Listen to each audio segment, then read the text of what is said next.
Suharyanto, SEMM CPOD, selaku dosen mata kuliah Perekonomian Indonesia, serta teman-teman dari Universitas Saiful Asia yang saya banggakan.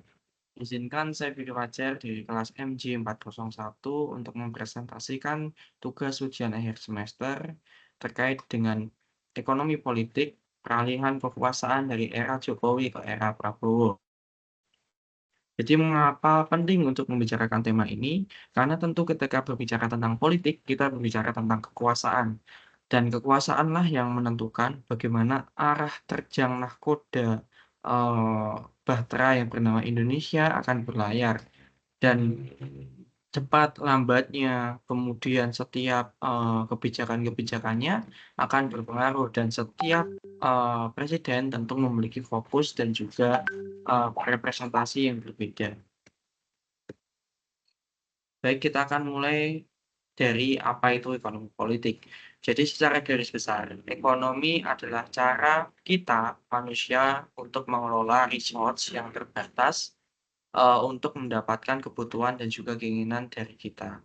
Nah, resource yang terbatas ini yaitu uang, sumber daya, dan barang jasa, misalnya beras, gadget, jalan, kita kelola baiknya sehingga mampu mendapatkan apa saja yang sekiranya kita butuhkan dan kita inginkan. Dalam konteks ini, ekonomi dijalankan oleh negara sehingga negara melaksanakan alat ekonominya yang bernama APBN untuk merealisasikan belanja guna memenuhi kebutuhan dan juga keinginan sesuai dengan tujuan berbangsa. Nah, tujuan berbangsa itulah yang dikemas dalam politik, karena siapa yang membuat aturan dan siapa yang akan diuntungkan, tentu pemegang kekuasaan tadilah presiden dan jajarannya yang akan menentukan. Bisa pemerintah, perusahaan, atau rakyat, semuanya sebagian, dan seterusnya. Nah, ekonomi politik sendiri melihat hubungan antara ekonomi dan kekuasaan tersebut, karena ekonomi diputarkan oleh kekuasaan dan kekuasaan diputar oleh ekonomi. Contoh kenapa harga naik, karena merupakan keputusan politik yang dapat mempengaruhi ekonomi rakyat.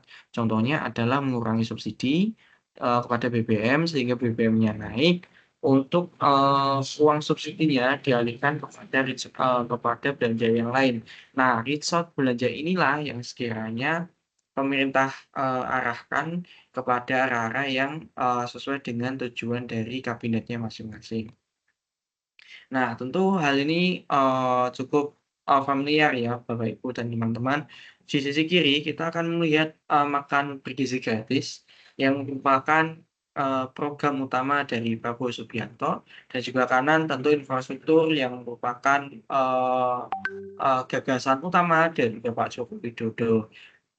Jadi, ada 2 fokus utama yang tentu berbeda, walaupun dibalut dengan narasi keberlanjutan. Bapak Prabowo sendiri lebih ke sosial, humanisme yang berfokus kepada pemenuhan kebutuhan masyarakat saat ini, dan Bapak Jokowi lebih fokus pada investasi jangka panjang guna mendorong ekonomi secara perlahan, secara kontinuitas setiap tahunnya dengan pembangunan infrastruktur yang mendukung.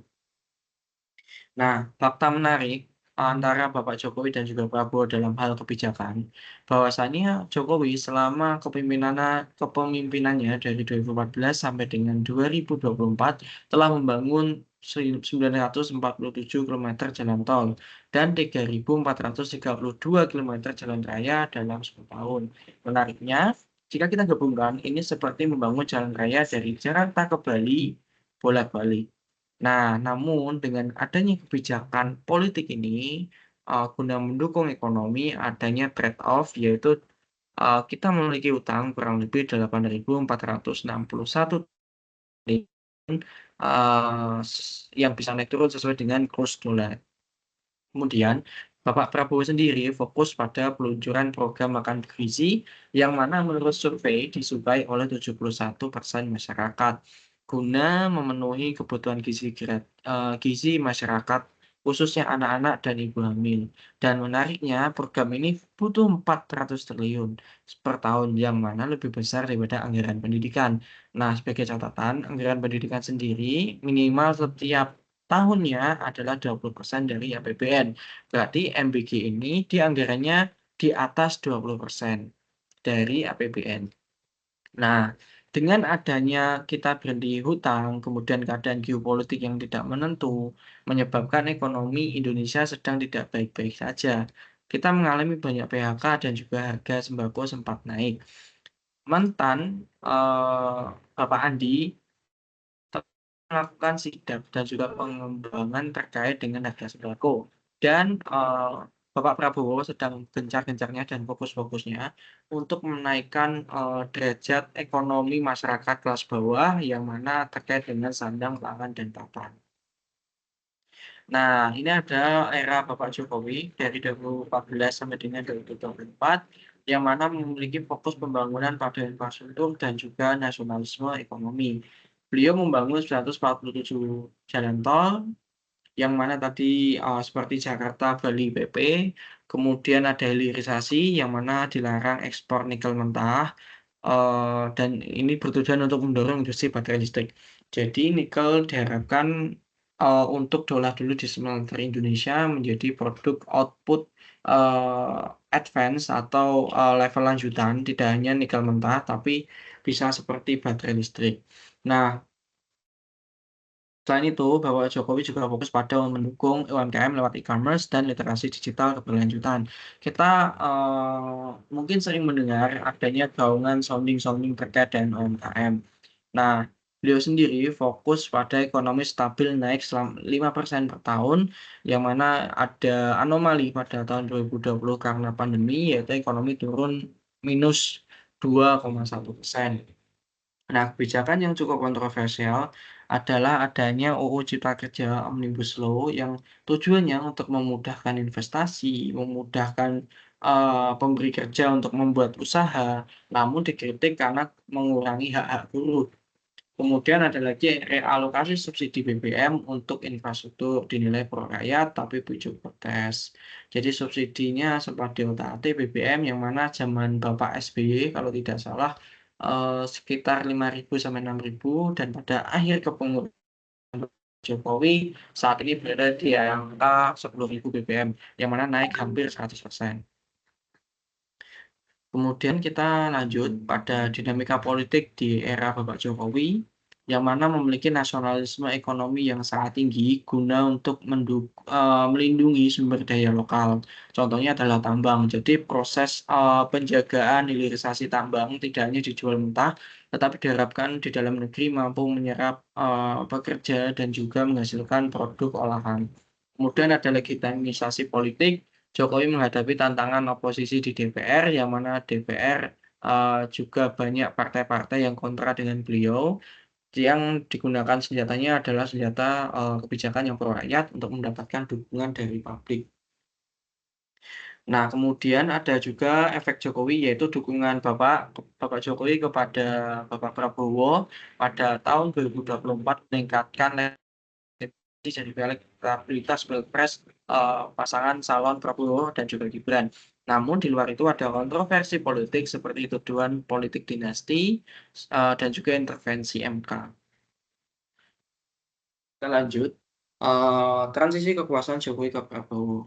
Jadi, proses transisi sendiri sudah dimulai sejak Mei 2024, yang mana, awal sebelum pelaksanaan kampanye, jadi dibentuklah tim sinkronisasi Prabowo dan Gibran guna, menyelaraskan apa saja visi misi yang digarap oleh Bapak Prabowo, dibungkus dengan keberlanjutan kebijakan dari Bapak Jokowi. Nah, walaupun kita ingat pada tahun 2014 sempat Bapak Prabowo dan Jokowi tidak berada di tim yang sama dan juga memiliki kepentingan yang berbeda, pada tahun 2024 Jokowi dan Prabowo bersatu dalam rangkaian bingkai keberlanjutan. Tentu ini sangat menarik mata politik karena kita melihat bukan ego sentralis, tapi melainkan adanya kepentingan-kepentingan untuk masyarakat dan juga kepentingan guna keberlanjutan kebijakan. Nah, pertemuan Prabowo sendiri dan juga Jokowi di Solo pada Oktober 2024 menunjukkan hubungan erat dan pesan persatuan.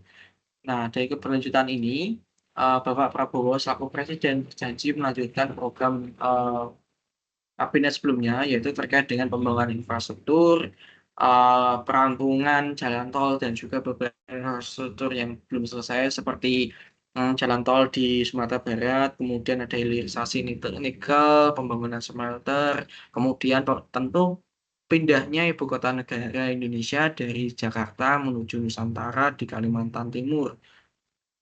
Kemudian sempat ada kontroversi yang mana dukungan Jokowi ini kepada Prabowo dan Gibran dikritik penyalahgunaan kekuasaan karena beliau mendeklarasikan dukungannya ketika sedang menjabat sebagai presiden yang mana memegang kekuasaan tertinggi selaku pemimpin dan juga kepala pemerintahan di Indonesia. Kemudian ada kekhawatiran kemunduran demokrasi karena politik dinasti dan juga pengaruh dari pertahanan. Jadi pengaruh beliau memang sangat kuat dalam, mendukung pasangan calon Prabowo dan Gibran pada pemilihan 2024. Kemudian pada era Bapak Prabowo, walaupun ada janji keberlanjutan, tentu Bapak Prabowo memiliki ide ekonominya sendiri yang mana menuju pada Indonesia Emas 2045. Kebijakan yang utama adalah tentu terkait dengan, penahanan kewajiban simpan devisa hasil ekspor di dalam negeri. Jadi tidak boleh devisa itu keluar lebih dari, waktu yang telah ditentukan. Kemudian program makan gratis, MBG, serta ketahanan pangan, yang mana merupakan salah satu lanjutan dari program food estate yang telah dilaksanakan pada era kabinet Bapak Jokowi. Kemudian ada konsolidasi BUMN via Danantara, yang mana diharapkan manajemen BUMN mampu mengalokasikan dana dari dividen menjadi lebih optimal dengan adanya Danantara, sehingga investasi mampu berputar dan juga meningkatkan ekonomi Indonesia. Serta tentu Bapak Prabowo dalam, kerjasama global dan juga politik luar negeri, beliau fokus pada BRICS, CPEC, dan juga Kanada, dan juga, merangkul Uni Eropa dan masuk pada OECD. Ini adalah langkah strategis yang cukup bagus, di mana Indonesia ikut pada semua lapisan, organisasi internasional. Namun, Bapak Prabowo menghadapi berbagai tantangan seperti deflasi dan BHK. Nah, deflasi sendiri diakibatkan salah satunya adalah belanja negara yang cenderung menurun karena efisiensi dan difokuskan pada, makan gizi gratis. Sehingga perlu solusi jangka pendek seperti penundaan PPN 12% dan juga pemberian insentif bansos. Dan jangka panjangnya adalah, pembangunan lapangan kerja formal. Nah, keterlibatan militer di ekonomi tentu meningkatkan risiko korupsi, kolusi, dan nepotisme yang mana merupakan intervensi pada era Orde Baru dan sepertinya kembali pada era, Bapak Prabowo ini. Nah, itu menjadi gambaran para, teknokrat dalam mengkritisi kebijakan-kebijakan beliau. Kemudian kita akan masuk pada perbandingan kebijakan ekonomi, Bapak Jokowi dan Prabowo. Dari fokus ekonomi, Jokowi fokus pada infrastruktur, hilirisasi, dan juga digitalisasi. Sedangkan Bapak Prabowo fokus ekonomi Pancasilais, ketahanan pangan, dan BUMN. Beliau menginginkan bahwasanya keadilan sosial dapat dirasakan oleh rakyat lapisan terbawah, khususnya kemudahan pangan, kemudahan sandang, dan juga kemudahan papan. Ini terbukti dengan kebijakan beliau di sektor pangan, yaitu makan bergizi gratis, serta program swasembada beras. Kemudian dari sektor pangan beliau membangun 1 juta rumah gratis serta KPR yang eee, lebih mudah diakses oleh masyarakat. Dari sektor sandang beliau memudahkan dan juga membangun pabrik-pabrik tekstil yang ada di Indonesia, serta sempat bekerja sama dengan pabrik dari Cina di wilayah Cirebon untuk mendirikan, raksasa tekstil. Kemudian pendekatan Jokowi lebih nasionalis ekonomi dengan pasar terbuka, jadi bisa bersaing dengan sehat. Sedangkan pada pendekatan Bapak Prabowo adanya dominasi negara dan juga nasionalisme ekonomi. Jadi negara harus hadir menurut beliau ke lapisan-lapisan ekonomi masyarakat. Kemudian kebijakan kontroversial di era Jokowi adalah Undang-Undang Cipta Kerja dan subsidi BBM. Kemudian kontroversial di era Bapak Prabowo adalah keterlibatan militer tidak hanya pada lingkup sipil, tapi juga lingkup bisnis negara. Contohnya adalah adanya militer yang masuk kepada BUMN. Contohnya adalah direktur Bulog yang sempat berganti-ganti namun selalu dari militer. Kemudian dari politik ada tuduhan dinasti dan efek petahana di era Jokowi dan pada era Prabowo adanya risiko otoritarian karena militer masuk pada lingkup sipil. Nah, dampak transisi dari kebijakan ini bagi rakyat adalah positifnya, keberlanjutan program infrastruktur dan hilirisasi bisa meningkatkan ekonomi, karena hilirisasi memberikan nilai tambah pada output tambang Indonesia, dan juga program Prabowo makan gratis dan bansos berpotensi membantu rakyat kecil. Sedangkan ada tantangan seperti ketimpangan kekayaan yang masih dikuasai segelintir elit. Ini bisa kita lihat bahwasanya Menteri ATR BPN Bapak Nasron Wahid menyatakan bahwasannya hampir 50% tanah yang ada di Indonesia hanya dikuasai oleh berapa belas atau berapa puluh keluarga saja.